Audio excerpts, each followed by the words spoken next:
How are the Syrian government and the Syrian people reacting to this new decision by the United States to give support to the military rebels? Well, on the one hand, I mean, you've already mentioned that there was a lot of anger on the part of the Syrian government. They came out and said that what the United States was saying, these allegations were lies to try and supply the rebels with weapons. But clearly, they're also very, very worried about all of this because, of course, they know that the United States would be the formidable force that could make a large difference on the ground here in Syria.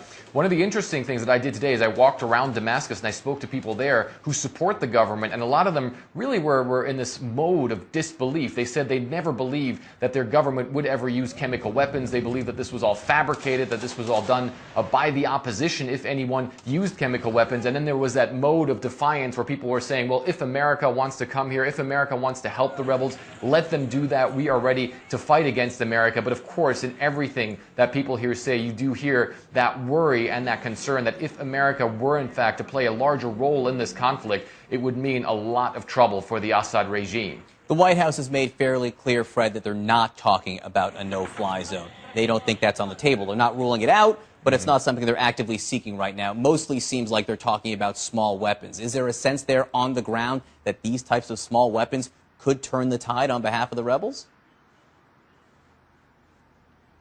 No, small weapons wouldn't turn the tide on the side of the rebels. One of the things that there's a lot of here in Syria is those small weapons. There's a lot of rifles here, there's a lot of mortars, there's a lot of RPGs that are going around on both sides. The big thing would be sophisticated anti-tank weapons, for instance, and of course also anti-aircraft weapons, because we do know that the Assad army does have a pretty formidable military. It's got airplanes, it's got those heavy tanks, and of course it also has Hezbollah fighting in its ranks as well, and that really seems to be what's been making the difference in the past couple of weeks, because the Hezbollah fighters don't only provide manpower on the battlefield, but they are also formidable in urban combat, and that's exactly what's going on.